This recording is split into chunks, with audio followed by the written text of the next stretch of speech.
अस्सलामुअलैकुम जी। आज हम लोग करेंगे चैप्टर नंबर 7। चैप्टर नंबर 7 है conduct of elections to the senate, मतलब सेनेट के इंतखाबात पे ये क्वेश्चन है और आज तो सेनेट के इंतखाबात भी हुए हैं। तो चलें इसको स्टार्ट करते हैं। सबसे पहले ये जो है सेक्शन नंबर 105 से शुरू हो रहा है और 131 तक जा रहा है, ठीक है। अब सेक्शन नंबर 105 जो है वो किस चीज़ के साथ डील करता है, वो सिर्फ हमें ये कहता है कि जो इलेक्शन कमीशन है ना वो अपॉइंट करेगा रिटर्निंग ऑफिसर को और पोलिंग ऑफिसर को। ठीक हो गया। इलेक्शन कमीशन सेनेट के इंतखाबात के लिए अपॉइंट करेगा रिटर्निंग ऑफिसर्स को और पोलिंग ऑफिसर्स को। किस किस के लिए? For each province, Phata and Islamabad. जहाँ भी ज़रूरत होगी, जहाँ भी इलेक्शन होगा, प्रोविंस में हो, फाटा में हो, इस्लामाबाद में हो, वहाँ पे हर जगह के लिए अलग-अलग रिटर्निंग ऑफिसर और पोलिंग ऑफिसर अपॉइंट किया जाएगा, ठीक है। Functions of returning officers. अब functions of returning officers section number 106 में दिए हुए हैं और ये ज़रा हम फटाफट देख लेते हैं। 5 फंक्शंस हैं इसके। आज मैंने इसको जल्दी जल्दी करूँगी क्योंकि टाइम इतना है नहीं हमारे पास। आगे जाके हम इसको डिटेल में पढ़ लेते हैं। शुरू में जितने मैंने नोट्स बनाए हैं वो मैं आपको फटाफट बता देती हूँ। पहला फंक्शन जो है उसका है कि इफ़ेक्टिवली कंडक्ट करे इलेक्शंस। पहला मकसद तो उसका यही है कि भाई इलेक्शन इफ़ेक्टिवली करा ले वो। दूसरा है कि वो मेंटेन करे ऑर्डर। तीसरा है कि जो है कि अगर कोई सिग्निफिकेंट वाक़या होता है या कोई जो उल्टी पुल्टी हरकत होती है तो वो कमीशन को उसके बारे में बताए। इस तरह की हरकत जिससे रिज़ल्ट असरअंदाज हों तो वो कमीशन को बताए। चौथी है जी वो कि वो किसी पोलिंग ऑफिसर को एज़ एक्टिंग रिटर्निंग ऑफिसर लगाए ताकि अगर उसको कुछ हो जाता है तो वो एज़ रिटर्निंग ऑफिसर काम कर सके। और पांचवा ये है कि वो पोलिंग जो है उसको सस्पेंड कर सकता है अगर हालात साजगार नहीं हैं तो, ठीक है। ये 5 उसके फंक्शंस हैं। पहला है कि इलेक्शन ठीक तरीके से करा ले। दूसरा है कि मेंटेन करे ऑर्डर, कोई उल्टी पुल्टी हरकत ना होने दे। तीसरी बात है कि अगर कोई उल्टी पुल्टी हरकत होती है तो कमीशन को बताए। चौथा है कि अपॉइंट करे किसी पोलिंग ऑफिसर को एज एक्टिंग रिटर्निंग ऑफिसर, ठीक है, ताकि अगर उसे कुछ हो जाता है तो वो उसको ठीक करे, ताकि वो उसकी ड्यूटीज़ संभाल ले। और फिर वो कहता है कि आखिर में अगर उसको लगता है कि पोलिंग के दौरान कोई इस तरह की चीज़ें हुई हैं तो वो जो है पोलिंग को रुकवा सकता है। आगे बात करते हैं जी नोटिफिकेशन की। आगे सेक्शन नंबर 107 में वो कहता है कि हम फिर क्या होगा, नोटिफिकेशन आएगा कि इलेक्शन का नोटिफिकेशन आएगा कि कौन देगा? कमीशन देगा इलेक्शन का नोटिफिकेशन। और उसमें किसको मुखातिब करेगा? मुखातिब करेगा एमएनएस को, एमपीएस को। एमएनएस फ्रॉम फाटा को। अब तो फाटा के नहीं होंगे लेकिन फिर भी यहाँ एक्ट में लिखा हुआ है तो कर लेते हैं जी। नोटिफिकेशन देगा कि आओ भाई और हमें बताओ कि हमें कौन से सेनेटर्स इलेक्ट करने चाहिए। जिस तरह जनरल इलेक्शंस में वोटर्स को दी जाती है ना एक कॉल के भाई वोटर्स आके अपने नॉमिनेशन को जमा करें, कोई ऐसा बंदा जिसे वो समझते हैं कि इस काबिल है कि उनका नुमाइंदा बन सके। इसी तरह इसमें सेनेट इलेक्शंस में एमएनएस एमपीएस को कहा जाता है कि भाई नॉमिनेशंस लाओ, कागजात नामजदगी लाओ किसी ऐसे बंदे के जो तुम लोगों को लगता है कि तुम लोगों के लिए सेनेटर बन सके, तुम लोगों के बिहाफ पे सेनेटर बन सके। बिहाफ से मतलब ये है कि तुम लोग उसे नॉमिनेट करो, ठीक हो गया। वो ये होगा कि कॉल अपॉन करेगा कमीशन। पहला पॉइंट ये हो गया। दूसरा पॉइंट हुआ कि कमीशन जो होगा उस नोटिफिकेशन में और क्या लिखेगा। कमीशन उस नोटिफिकेशन में जो चीज़ें लिखेगा ना, देखें अब सबसे पहले तो ना ये देख लें कि जनरल इलेक्शन हो या सेनेट इलेक्शंस हो उसके कुछ स्टेप्स होते हैं, ठीक है। ब्रीफली ये देखें, इसको देखने की अभी ज़रूरत नहीं है, पहले ज़रा ये सुन लें कि सबसे पहले नोटिफिकेशन आता है। नोटिफिकेशन में डिटेल्स आती हैं कि भाई इस दिन ये होगा, इस दिन ये होगा, इतने दिन इसके, इतने दिन इसके, इतने दिन इसके, ठीक हो गया। अब उनमें क्या होता है, पहले तो वो कहते हैं कि नॉमिनेशंस जमा करवाई जाएंगी, ठीक है। कागजात नामजदगी जमा होंगे। जितने कागजात नामजदगी जमा होंगे ना, जो कागजात नामजदगी जमा कराने की भी ना तारीख होती है, ठीक हो गया। अब जिस तरह फ़र्ज़ करें कि ये फ़र्ज़ नहीं करना, वाकई यही तारीख हैं सेनेट के इलेक्शंस के लिए। 2 दिन दिए जाते हैं नोटिफिकेशन के बाद के कागजात नामजदगी अपने ले आओ, ठीक है। 2 दिन वो कागजात नामजदगी ले आते हैं। तीसरे दिन ना इलेक्शन कमीशन जो होता है ना वो ना सारे कागजात नामजदगी ना पब्लिक कर देता है कि भाई इस बंदे ने ना कागजात नामजदगी जमा करवाए हैं। अगर किसी को ऑब्जेक्शन है तो ये बंदा है, ये इसके सारे डॉक्यूमेंट्स हैं। अगर किसी को इतराज़ है कि ये जाली हैं या जो भी है, इसने गलत बयानी से काम लिया तो तुम लोग आ जाओ, हम स्क्रूटनी करेंगे, ठीक है। फिर आगे स्क्रूटनी 3 दिन तक स्क्रूटनी करते हैं। स्क्रूटनी 3 दिन तक करते हैं तो उसका ना फ़ैसला बता देते हैं 3 दिन के बाद कि नॉमिनेशंस एक्सेप्ट हुई या रिजेक्ट हुई। उसके बाद 2 दिन देते हैं अपील के लिए। उसके बाद 2 दिन देते हैं कि भाई उस अपील पे डिसीजन होगा। फिर उससे अगले दिन ना एक फिर वो ज़ाहिर सी बात है एक रिवाइज लिस्ट आती है। लिस्ट आती है कि ना को किसको रखा किसको निकाला, उस लिस्ट के बाद ना विड्रॉल का एक दिन दिया जाता है। विड्रॉल के दिन के बाद एक फ़ाइनल पब्लिकेशन का दिन होता है। अब आप देखें ज़रा, चाहे जनरल इलेक्शन हो चाहे सेनेट इलेक्शन हो, क्या होगा? सबसे पहले नोटिफिकेशन आएगा। दिनों को अभी अभी आप छोड़ दें, अभी आप स्टेप्स देखें। सबसे पहले नोटिफिकेशन आएगा। नोटिफिकेशन में क्या मेंशन होगा? नॉमिनेशन पेपर्स लाओ। नॉमिनेशन पेपर्स के बाद क्या होगा? उन लोगों के नाम पब्लिक कर दिए जाएंगे जिन्होंने नॉमिनेशन पेपर्स जमा करवाए। उसके बाद स्क्रूटनी शुरू होगी। स्क्रूटनी के बाद ना ये होगा कि कौन एक्सेप्ट हुआ कौन रिजेक्ट हुआ। उसके बाद भी लिस्ट पब्लिक होगी कि ये एक्सेप्ट हुआ ये रिजेक्ट हुआ। उसके बाद स्क्रूटनी पे अपील होती है कि जिसने किसी पे ऑब्जेक्शन लगाया था वो रिजेक्ट हो गया, वो भी आ सकता है। अगर किसी ने कागजात नामजदगी जमा कराए थे वो रिजेक्ट हो गए तो वो बंदा भी आ सकता है। भी मेरे से ज़्यादती हो गई है। तो स्क्रूटनी के बाद अपील होती है। अपील के दिनों के बाद फिर एक रिवाइज लिस्ट आती है। ठीक हो गया। उस रिवाइज लिस्ट के बाद ना एक दिन दिया जाता है कि भाई अगर किसी ने इलेक्शन में बैठना है ना तो बैठ जाओ, हमारा टाइम ज़ाया ना करो। उस दिन के बाद फिर एक और रिवाइज लिस्ट आती है। ठीक है, वो होती है फाइनल रिवाइज लिस्ट। और उसके बाद क्या होता है कि हम बताते हैं कि इलेक्शन किस दिन होगा। अगर तो मतलब कैंडिडेट्स एक से ज़्यादा बन रहे हैं एक सीट पे तो फिर इलेक्शन होगा। अगर एक कैंडिडेट एक सीट तो फिर इलेक्शन भी नहीं होगा। इसलिए पोलिंग डे का जो है फैसला एंड पे किया जाता है कि कब इलेक्शन होगा। ठीक हो गया। अब हम यहाँ पे देख लेते हैं ज़रा इन्होंने क्या कहा है। वो कहता है कि इलेक्शन का जो कमीशन जो नोटिफिकेशन देगा ना, कमीशन जो नोटिफिकेशन देगा उसमें क्या चीज़ें करेगा। उसमें वो कहेगा कि लास्ट डे क्या है फॉर मेकिंग नॉमिनेशंस। ठीक हो गया। लास्ट डे कौन सी होनी चाहिए मेकिंग नॉमिनेशन? सेकेंड डे होना चाहिए from the publication of notification.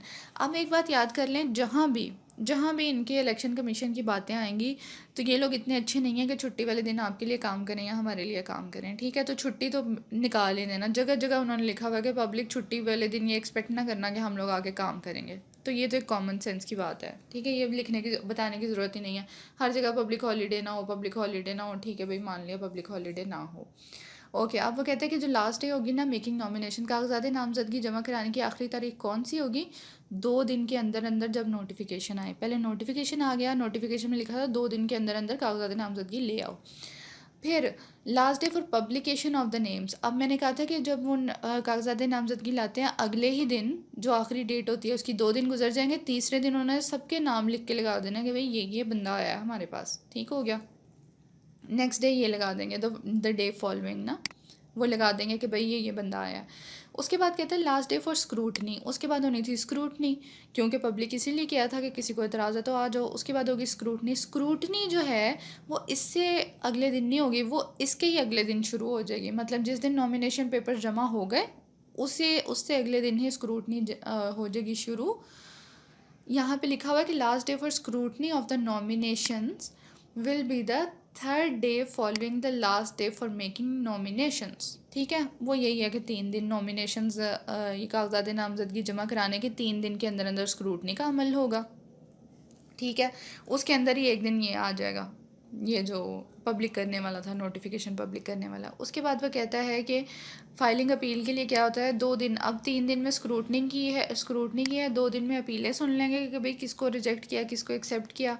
उसके बाद कहता है कि जो डिसीजन अपील का जो भी होगा वो ना दूसरे दिन लगा देंगे। ठीक है, the last day for filing the appeal, sorry 2 दिन बाद ना डिसीजन हो जाएगा हमारा अपील के ऊपर। ठीक हो गया।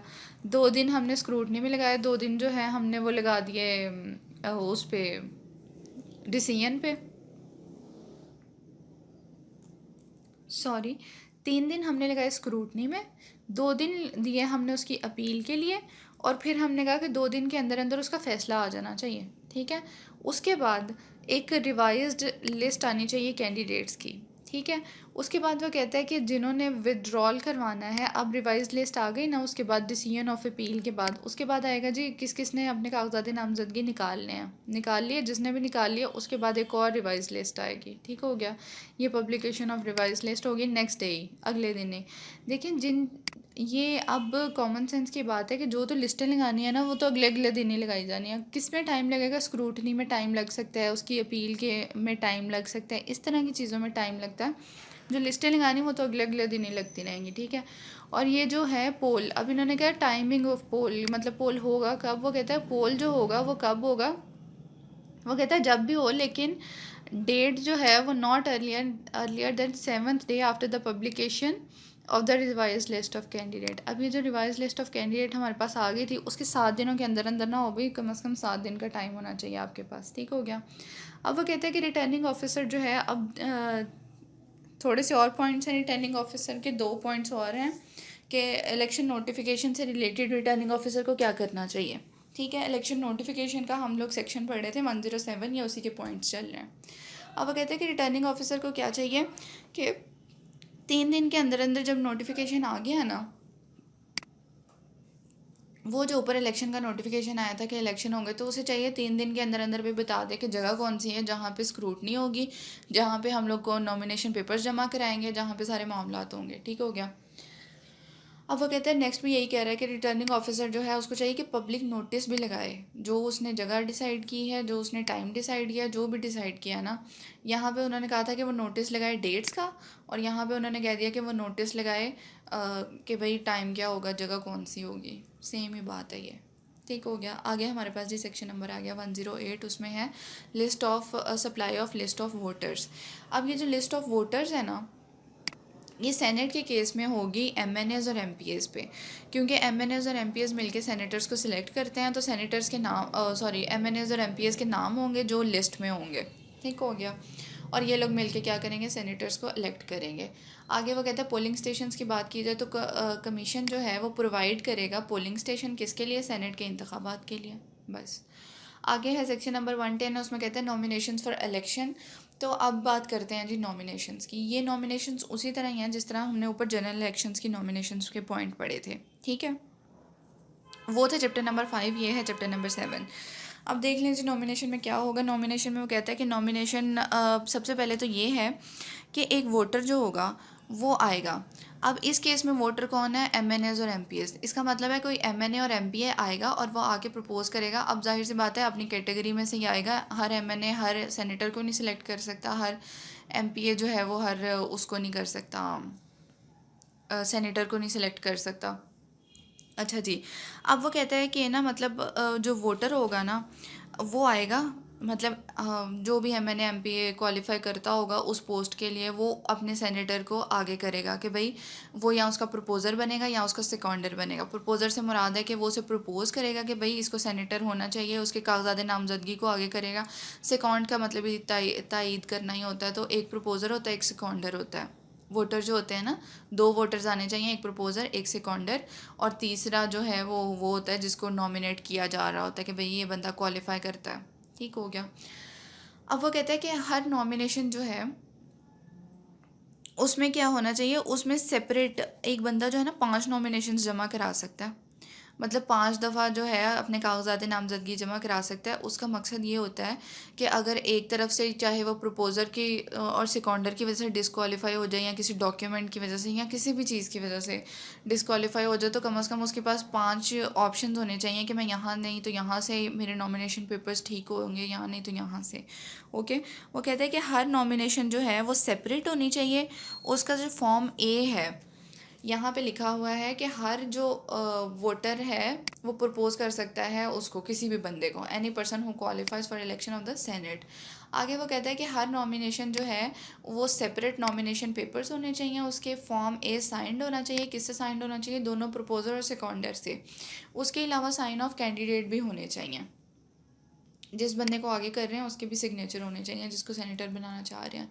उसके बाद वो ना डिक्लेरेशंस चाहिए हमें। कौन कौन सी डिक्लेरेशन चाहिए, पहले तो ये चाहिए कि वो भी खड़ा होना चाह रहा है। ठीक है, पहले तो ये होनी चाहिए कि वो खड़ा होना चाह रहा है इलेक्शन में।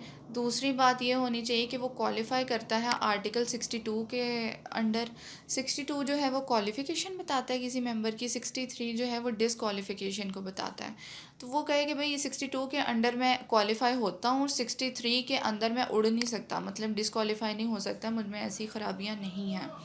आगे वो कहते हैं कि जो डिक्लेरेशन एक और चीज़ की होनी चाहिए कि अगर आप टेक्नोक्रेट और आलम की सीट के लिए अप्लाई कर रहे हो तो आप टेक्नोक्रेट और आलम हो, इस चीज़ की भी डिक्लेरेशन होनी चाहिए। अब तीसरे नंबर पे वो डिक्लेरेशन कहता है कि होनी चाहिए कि मैंने अकाउंट खुलवा लिया, जितने खर्चे होंगे इलेक्शन के मैं इससे करूँगा। ठीक है। चौथे नंबर पे वो कहता है कि अटेस्टेड कॉपी होनी चाहिए CNIC की। फिर वो कहता है कि एक स्टेटमेंट भी होनी चाहिए, किस चीज़ की statement, financial statements of his assets liabilities of his spouse, मतलब उसके बंदे या बीवी की, और उसके डिपेंडेंट चिल्ड्रंस की। किस में होनी चाहिए स्टेटमेंट? फॉर्म बी के अंदर। 30 जून से पहले ये चली जानी चाहिए, ठीक है। अब ये 30 जून जो है ना, इसमें ना फिस्कल ईयर ख़त्म होता है, तो लास्ट फिस्कल ईयर की जो है लास्ट फिस्कल ईयर जो है उसकी स्टेटमेंट आपकी उधर जमा हो जानी चाहिए, ठीक है। अब वो कहते हैं नंबर 3 पॉइंट पे वो कहता है कि हर नॉमिनेशन पेपर जो है, every nomination paper shall be delivered to the R O को डिलीवर होना चाहिए। किस तरह डिलीवर होना चाहिए? ये कैंडिडेट कर दे, प्रपोजर कर दे या सेकंडर कर दे, ठीक है।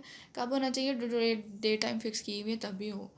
आगे वो कहता है कि पर्सन जो नॉमिनेट एक पर्सन जो है वो 5 से ज़्यादा नॉमिनेशंस नहीं जमा करा सकता, ठीक है। ऊपर मैंने कहा था ना कि वो 5 करा सकते, तो 5 से ज़्यादा नहीं करा सकता। आगे वो कहते हैं कि एवरी नॉमिनेशन पेपर जो है उसके साथ क्या होना चाहिए? Certified copy of the relevant certified copy of the relevant extract of the electoral roll. अब देखिए, इलेक्टोरल रोल ऊपर हमने पढ़ा था कि इलेक्टोरल रोल में पाकिस्तान के हर रजिस्टर्ड वोटर का नाम होगा, ठीक है। इलेक्शन कमीशन ऑफ पाकिस्तान किसी ऐसे बंदे को एड्रेस नहीं करेगा एज एमएनए, बेशक उसने एमएनए बनना हो, बेशक उसने एमपीए बनना हो, बेशक उसने सेनेटर बनना हो, जिसका नाम इलेक्टोरल रोल में नहीं है। मतलब बेसिक इंतखाबी फहरिस्त जो पूरे मुल्क की है उसमें अगर उसका नाम नहीं है तो वो कुछ भी नहीं बन सकता। तो इस तरह सबूत उसको देना पड़ेगा, वो पोर्शन निकाल के इलेक्टोरल रोल का जिसमें उसका नाम होगा कि भाई ये देखें मैं बेसिक इलेक्टोरल रोल में फॉल करता हूँ, ठीक है, मैं इलेक्शन कमीशन ऑफ पाकिस्तान के पास रजिस्टर्ड हूँ। ये इस चीज़ की निशानी होती है, ठीक है, वो देगा। उसके बाद वो कहते हैं कि जो रिटर्निंग ऑफिसर है वो क्या करेगा?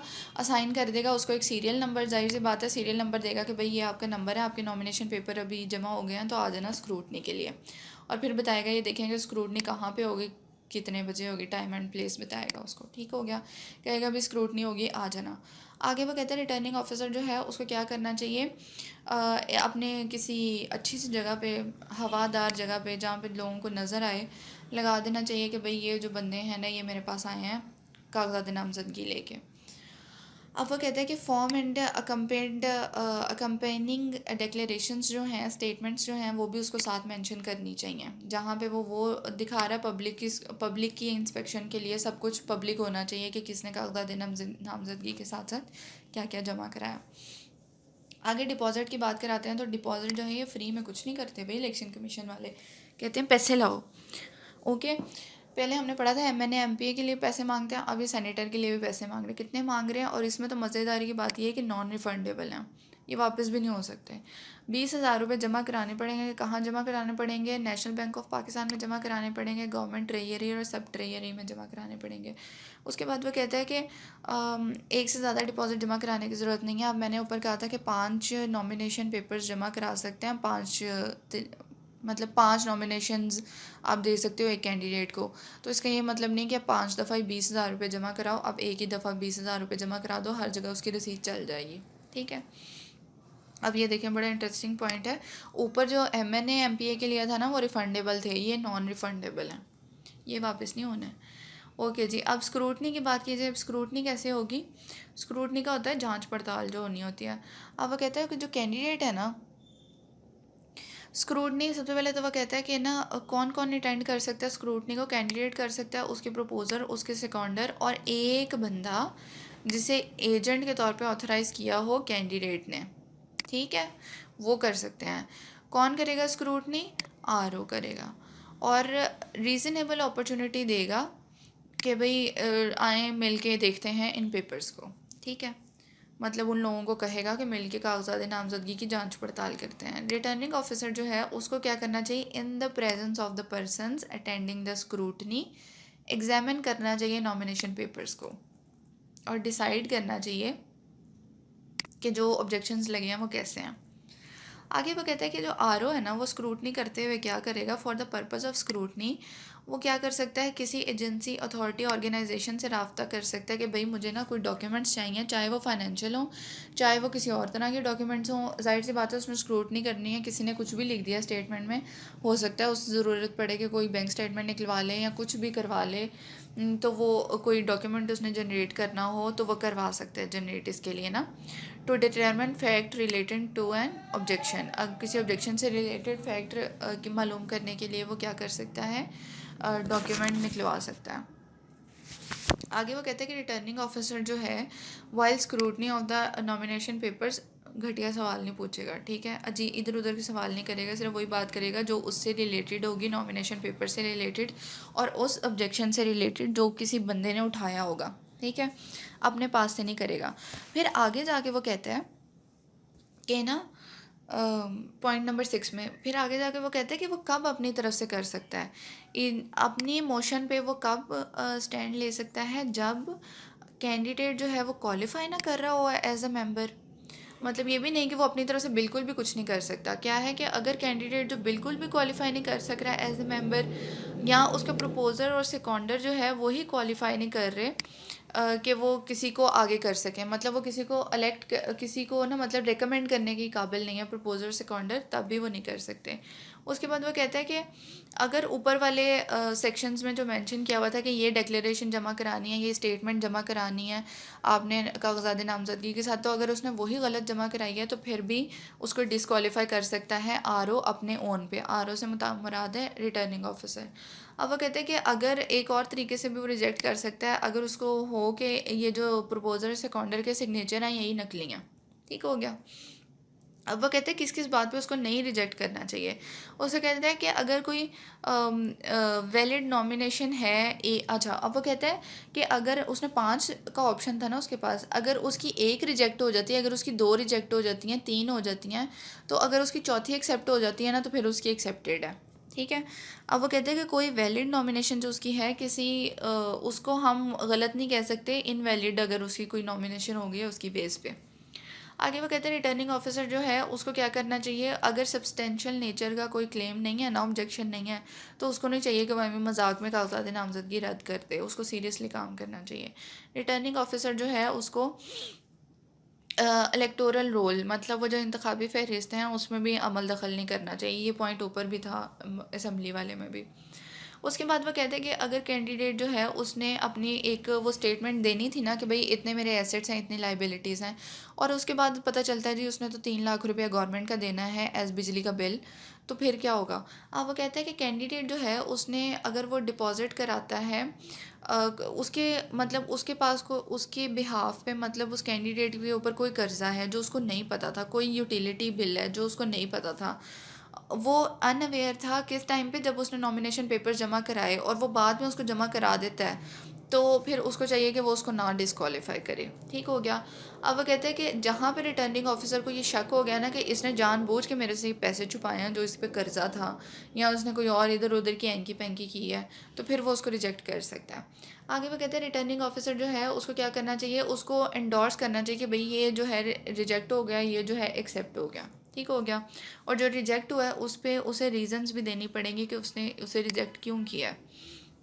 आगे वो कहते हैं अपील जो है अगेंस्ट स्क्रूटनी, अपील पे वो कहता है कि फिर जो जाहिर सी बात है जिनकी स्क्रूटनी की गई है वो अपील तो करेंगे। तो वो कहता है अपील किस तरह होगी कि टाइम स्पेसिफाई किया जाएगा, अपील की जाएगी कि भाई रिटर्निंग ऑफिसर ने जो है रिजेक्ट कर दिया, अब ट्रिब्यूनल के पास जाएगा। ट्रिब्यूनल में कौन होगा, एक बंदा होगा जो जज होगा हाई कोर्ट का, ठीक हो गया।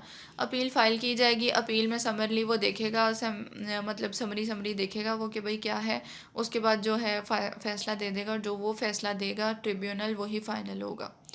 अब वो कहते हैं कि अगर उसके पास सब्सटेंशियल इन्फॉर्मेशन आ जाती है कि किसी बंदे का जो पेपर है वो तो कागजात नामजदगी तो एक्सेप्टेड थे, लेकिन उसने जानबूझ के धोखाधड़ी करने की कोशिश की है या वो वैसे ही डिसक्वालीफाई हो रहा है, तो वो अपने बिहाफ पे भी ट्रिब्यूनल जो है ना उसके कागजात नामजदगी को रिजेक्ट कर सकता है।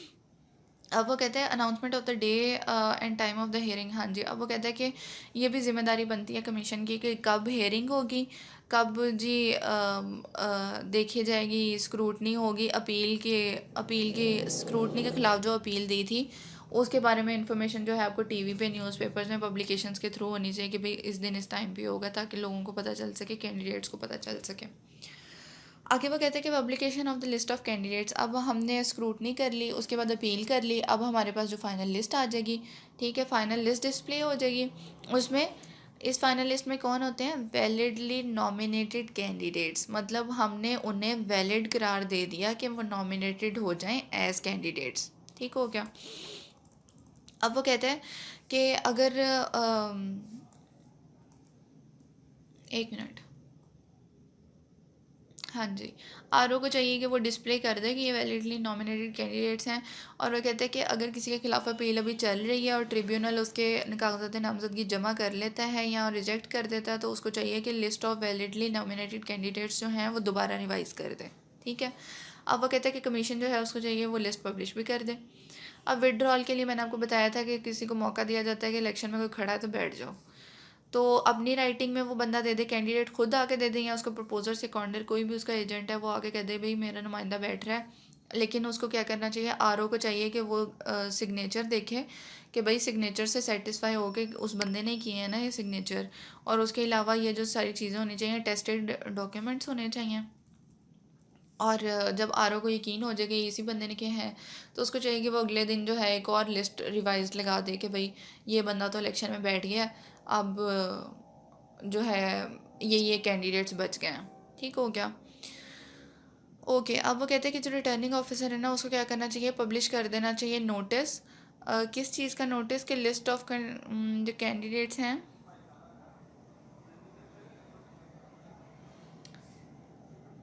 हाँ जी, उसको चाहिए कि वो अब आगे बता देगा जो कैंडिडेट्स बच गए हैं उनका इलेक्शन कब होगा।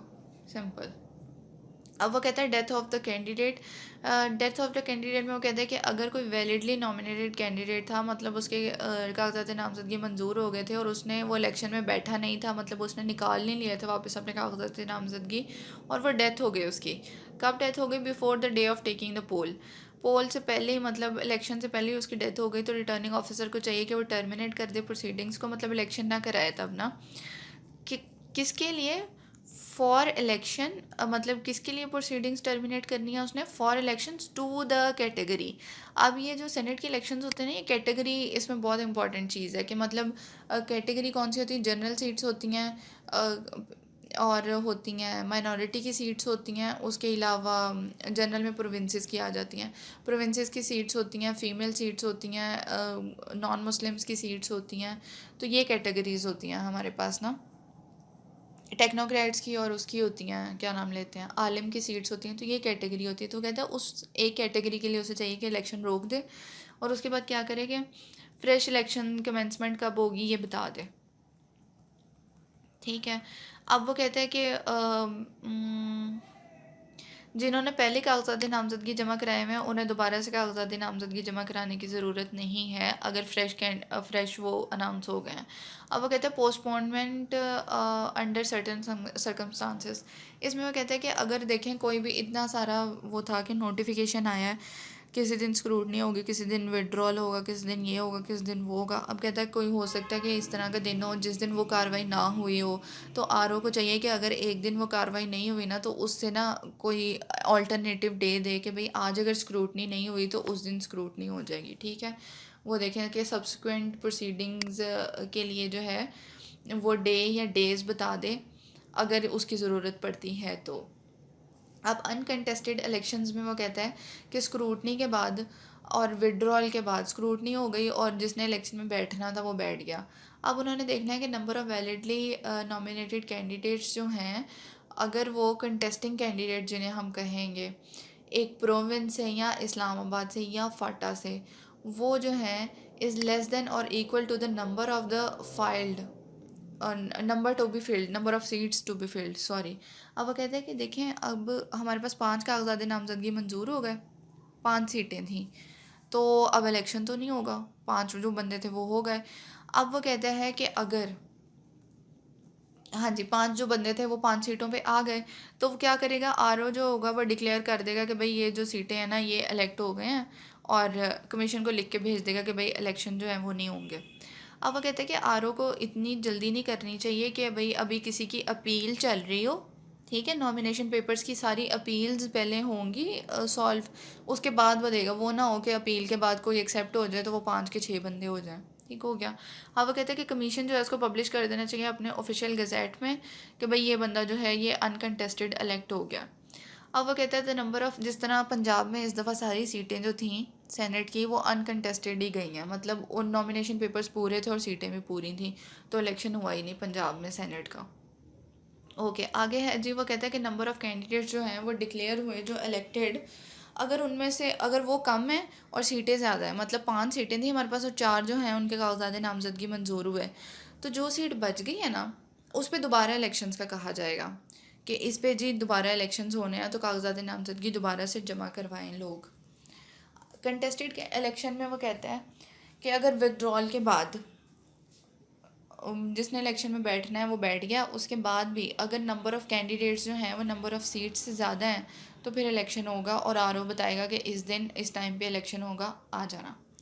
आवर्स ऑफ पोलिंग में भी वो यही कहता है कि ना जगह तो उसने बता दी तो फिर वो घंटे भी फिक्स कर देगा कि भाई इस घंटे में आ जाना। ओके। एडजर्न पोल में वो कहता है कि अगर कोई भी इस तरह का मसला होता है, एंकी पेंकी होती है, तो पोलिंग रुकवाई जा सकती है। पोलिंग रुकवा दी है तो उसको चाहिए, आरओ को चाहिए कि फटाफट कमीशन को बताए, कमीशन को बता दिए पोलिंग रुकवा दी है तो उसको चाहिए कि फ़्रेश पोल के लिए भी टाइम बता दे। ठीक हो गया।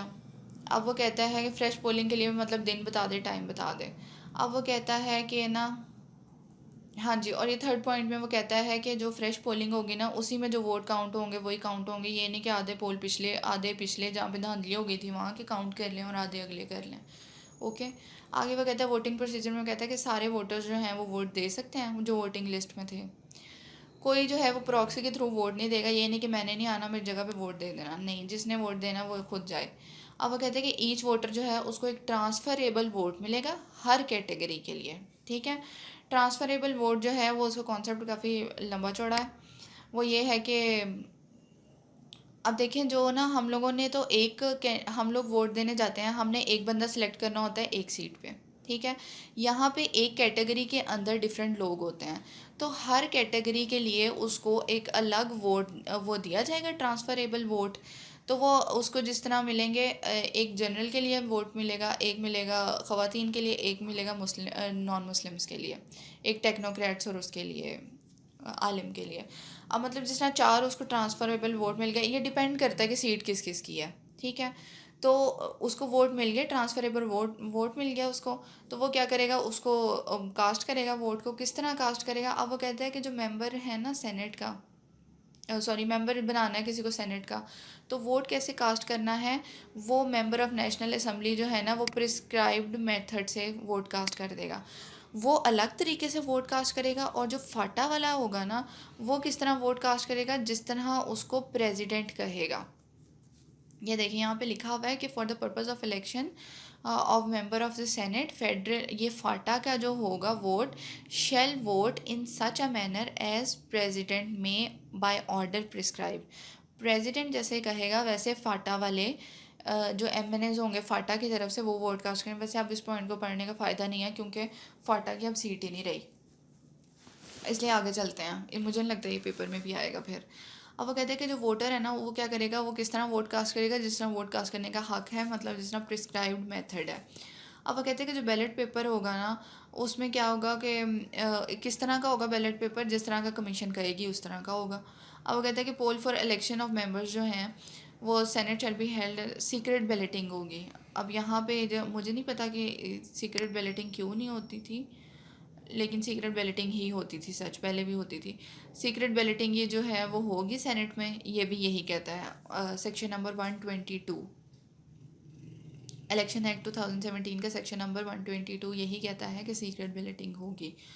आगे है जी हमारे पास proceedings at the close of poll. अब पोल ख़त्म हो गया तो क्या होगा, इमीडिएटली उसके बाद रिटर्निंग ऑफिसर काउंटिंग शुरू करेगा। काउंटिंग के बाद वो बता देगा जी इसकी अकाउंट सबसे ज़्यादा है। ठीक है। अब वो कहते हैं कि रिटर्न कैंडिडेट जो है 5 दिन के अंदर अंदर ना बता देंगे कि जी ये जो है 5 दिन के अंदर अंदर उसको कह सकते हैं कि भाई ये रिटर्न कैंडिडेट है, लेकिन उसको चाहिए कि वो सबमिट कराए इलेक्शन एक्सपेंसेस। 5 दिन के अंदर अंदर इलेक्शन एक्सपेंसेस बताए। अगर उसने इलेक्शन एक्सपेंसेस जमा नहीं कराए तो फिर उसको रिटर्न कैंडिडेट भी नहीं कहा जाएगा। ठीक हो गया। अब वो कहते हैं declaration of result of election. इसमें वो कहता है कि फिर जाहिर सी बात है ऑफिशियल गज़ेट में भी बता देगा इलेक्शन कमीशन की ये बंदा जीत गया। अब वो कहता है कि जिसने जो है अपने रिटर्न ऑफ इलेक्शन एक्सपेंसेस नहीं जमा कराए उसको जी पब्लिश नहीं किया जाएगा उसका नाम एज रिटर्न कैंडिडेट। आगे वो कहता है अपील अगेंस्ट काउंट। अब वो कहता है कि कंटेस्टिंग कैंडिडेट्स में अगर किसी ने अपील करनी है कि भाई काउंटिंग दोबारा कर दो तो कर दे अपील। अपील में क्या होगा कि अपील फाइल करेगा वो कैंडिडेट कहाँ अपनी राइटिंग में करे, अपनी राइटिंग से मुराद है कि रिटर्न फॉर्म में करेगा, 3 दिन के अंदर अंदर करेगा। काउंटिंग हो गई, काउंटिंग हुई, उसे लगा कि काउंटिंग गलत है तो 3 दिन के अंदर अंदर उसको चाहिए कि वो कहे कि भाई जो आर ओ ने काउंटिंग की है ना उसको ज़रा एक दफ़ा नज़रसानी कर लो उस पर। अपील जो होगा किसको देगा, कमीशन में देगा, किसको देगा, सेक्रेटरी ऑफ कमीशन को। आगे वो कहते हैं कि जो अपील होगी उसमें क्या करेगा, वो एक मेमोरेंडम की फॉर्म में होगी और उसमें जो है वो उसकी जो कॉपीज़ है वो अपने वो कंटेस्टिंग कैंडिडेट्स को भी देगा। ठीक है। अब वो कहते हैं जो कमीशन है वो क्या करेगा, पार्टीज़ को अपॉर्चुनिटी देगा कि भाई सुनेगा कि क्या मसला लग रहा है किसी को। अब वो कहते हैं कि या तो वो डिसमिसल कर सकता है अपील को या वो डिटरमिन कर सकता है रिज़ल्ट ऑफ द अच्छा मैं बताती हूँ इसमें क्या है। इसमें वो कह रहे हैं कि ना वो वोट्स को देख सकते हैं कि जो इनवैलिडेट वोट्स हैं और तो वो देख लेगा कि भाई इनवैलिडेट वोट्स जो हैं, इनवैलिड वोट्स जो हैं वो असल में वैलिड हैं या नहीं। उसके बाद जो है वो काउंटिंग भी कर सकता है उसकी और फिर जो है वो डिसीजन जो है दे देता है कि क्या डिसीजन है, उसने उसकी अपील को एक्सेप्ट किया, रिजेक्ट किया। मतलब नहीं सॉरी, एक्सेप्ट रिजेक्ट इधर क्या करना है कि मतलब उसकी अपील से कोई फ़र्क पड़ा है या नहीं पड़ा है, इस चीज़ को देखा जाएगा। और वो लास्ट में कहता है कि वो जो फाइनल रिज़ल्ट होगा ना वो कमीशन बता देगा और कमीशन का ही फैसला फ़ाइनल होगा। अब यहाँ पे वो एक एक्स्ट्रा पॉइंट लिख रहा है, वो कह रहा है कि no question can be settled. अच्छा वो कह रहे हैं ऐसा कोई भी इशू जो अपील के थ्रू सॉर्ट आउट हो सकता है, जो अपील के थ्रू सॉल्व हो सकता है उसको नहीं जाना चाहिए, उसको नहीं उठाना चाहिए। कहाँ पे, इलेक्शन पिटीशन में या फिर किसी कोर्ट या अथॉरिटी में। ठीक है। नीचे जाके वो कहता है कि कोई भी ऐसा क्वेश्चन या कोई भी ऐसा इशू जो उठाया जा सकता है इलेक्शन पिटीशन में। अब ये यहाँ पिटीशन में वो कह रहे थे ना, पिटीशन में भी नहीं लेके जानी कोई अपील, अगर वो वैसे अपील के थ्रू सॉर्ट आउट हो, अगर अपील के थ्रू कुछ सॉर्ट आउट हो सकता है तो उसे इलेक्शन पिटीशन में नहीं लेके जाना चाहिए, किसी कोर्ट में नहीं लेके जाना चाहिए, किसी अथॉरिटी में नहीं लेके जाना चाहिए। नीचे वो कहता है कि अगर कोई चीज़ इलेक्शन पिटीशन में सॉर्ट आउट हो सकती है तो उसको भी कोर्ट में नहीं लेके जाना चाहिए या इलेक्शन ट्रिब्यूनल के अलावा उसको भी किसी कोर्ट में नहीं लेके जाना चाहिए। ठीक है। ये लिखा हुआ है इन्होंने कि can be raised nor shall any question that can be raised by an election petition be raised before any court और authority other than election tribunal. Election tribunal जो है वो हमारा क्या सुनता है, इलेक्शन पिटीशन सुनता है। ठीक है। तो वो कहते हैं इलेक्शन पिटीशन में अगर कोई चीज़ सॉर्ट आउट हो सकती है तो इसके में ये मतलब नहीं आप कोर्ट चले जाओ, इलेक्शन कमीशन में आओ। अच्छा जी, आगे वो कहते हैं कि commission to have certain powers. अब कमीशन के पास क्या क्या सर्टन पावर्स हैं। अब जाहिर सी बात है उसने कोई अपील सुननी है तो ये जो कोड है ना इसके पास इसके अंडर पावर्स हैं। कोड ऑफ सिविल प्रोसीजर 1908 में जो कोर्ट को पावर देता है ना ये एक्ट, वही जो है वही एक देता है इलेक्शन कमीशन को। इसमें क्या कहता है किसी बंदे को बुला सकता है, उसे हल्फिया बयान ले सकता है election commission. Discovery and production of documents कर सकता है। अगेन डॉक्यूमेंट्स तो चाहिए ही होते हैं बंदे को इंक्वायरी के लिए, तो वो जनरेट करवा सकता है। कमीशन को जो है वो कह सकता है विटनेसेस जो होते हैं कमीशन उनकी जांच पड़ताल कर सकता है। उसके अलावा जी कोई इधर उधर अगर खर्चे हो रहे हैं विटनेसेस को इधर उधर ले जाने में तो उसके पैसे मांग सकता है। एविडेंस को चेक करा सकता है किस पे, एफिडेविट्स जो जमा कराए होते हैं उनको देख सकता है कि वो ठीक है या नहीं। और ग्रांटिंग एंड एडजर्नमेंट, किस चीज़ को रोकना है पता नहीं, किसी चीज़ को रोक सकता है और समन कर सकता है, एग्जामिन कर सकता है अपने ही मोशन पे भी किसी भी अपील को। ठीक है। अगर उसके पास सब्सटेंशियल इंफॉर्मेशन है कि कोई चीज़ गलत हुई है तो वो अपने ओन पे भी किसी चीज़ को ना वो अपील को शुरू कर सकता है, जिस तरह सो मोटो नोटिस होता है ना, इस तरह। कैजुअल वैकेंसी में वो कहता है कि before the expiration of the term. अच्छा कैजुअल वैकेंसी में मैं आपको एक सीधी सीधी बात बता दूँ, एक सेनेटर था वो मर गया। अब मैं नहीं उससे पहले एक और बात सुन लें। सेनेट जो है वो परमानेंट हाउस होता है, सेनेट की टर्म होती है 6 साल की। ठीक है। सेनेट की टर्म होती है 6 साल की, 3 साल बाद जो है, और ये होता है परमानेंट हाउस। मतलब ये कि सेनेट के आधे मेंबर्स ना 3 साल बाद रिटायर हो जाते हैं और आधे जो हैं वो और 3 साल रहते हैं।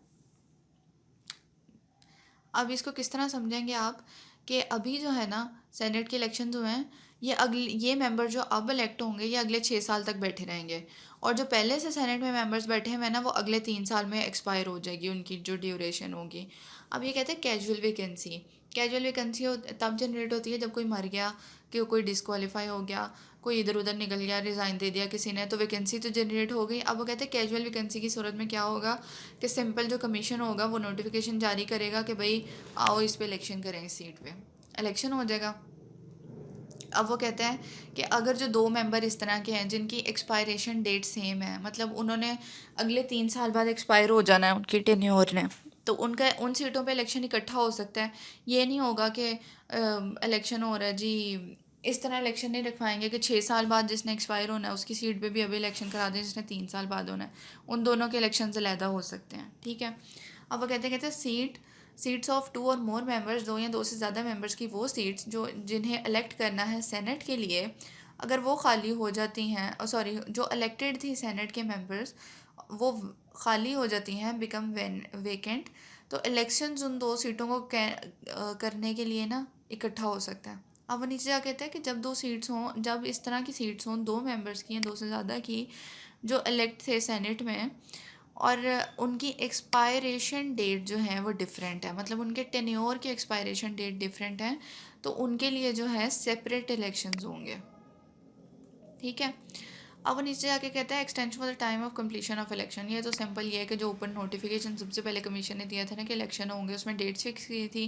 वो कहता है कि अगर उधर से इधर उधर डेट्स होती हैं तो टाइम जो है वो एक्सटेंड ज़्यादा भी लग सकता है उससे जो नोटिफिकेशन में दिया है, तो वो कमीशन डिसाइड कर लेगी। टर्म ऑफ ऑफिस की बात करते हैं अब।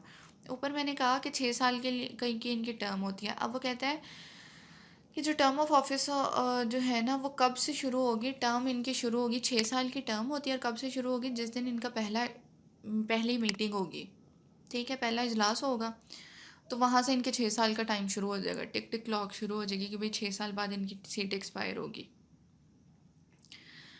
अब वो कहता है कि जो कैंडिडेट है वो इलेक्ट हो गया as member of the senate एक सीट पे, अब वो सीट खाली हो जाती है, सीट को डिक्लेयर कर दिया गया कि वो खाली है। अब वो कहते हैं कि मेंबर ऑफ द सेनेट जो है वो डिक्लेयर्ड वॉइड है, या फिर उसको किसी बंदे को डिस्क्वालीफाई कर दिया है, तो क्या करेंगे कि shall be the unexpired term of the, उसकी जो टर्म है ना वो नहीं एक्सपायर हुई। मतलब कहने का ये है कि एक सीट है आपके पास, उस सीट का टाइम चल रहा है, अब क्या ना टिक टिक टाइम चल रहा है, उसका पहला इजलास हो गया, बंदे ने अटेंड कर लिया, अब वो बंदा ना 3 इजलासों के बाद मर गया, समझे 1.5 साल गुजर गया। अब हम लोग 6 साल में से 1.5 साल माइनस करेंगे, टर्म एक्सपायर नहीं हुई, बंदा एक्सपायर हुआ है, उसी वेकेंट सीट पे बंदा आएगा और वो बाकी के 4.5 साल पूरे करेगा, ठीक है।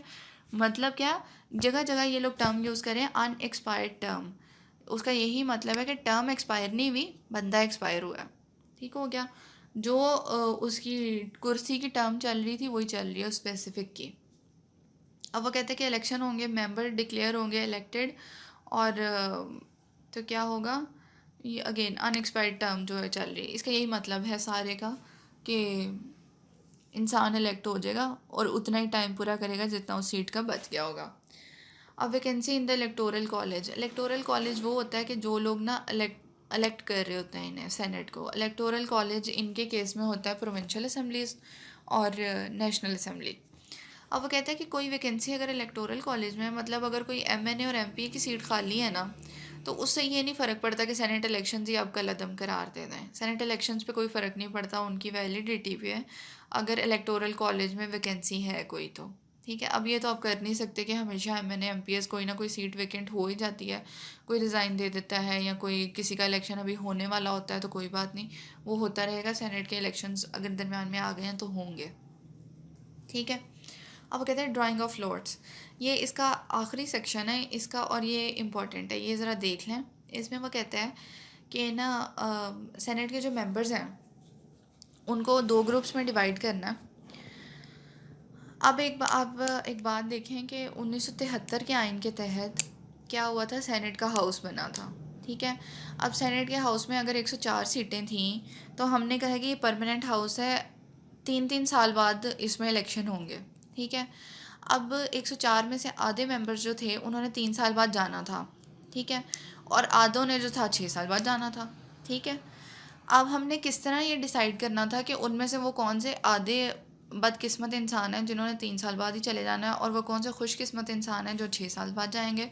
तो उसके लिए डालेंगे जी पर्चियाँ, ठीक हो गया। ड्राइंग ऑफ लॉट्स, तो ड्राइंग ऑफ लॉट्स के थ्रू हम लोग 2 ग्रुप्स में डिवाइड करेंगे मेंबर्स को, और उसके बाद हम देखेंगे कि इन 2 ग्रुप्स का क्या करना है, ठीक है। अब वो कहते हैं कि term of the office of each member जो है वो डिटर्मिन की जाती है, ठीक है, इलेक्शन कमीशन ऑफ पाकिस्तान के थ्रू। अब वो कहता है कि अगर एक इलेक्शन ऑफ अ मेंबर जो है जिसके ऑफिस की टर्म, अगेन वही बात लिखी हुई है कि अगर एक बंदा जो है वो मर जाता है या उसे कुछ हो जाता है, उसकी बस डिक्लेयर वॉइड हो गई है उसकी सीट, तो क्या होगा कि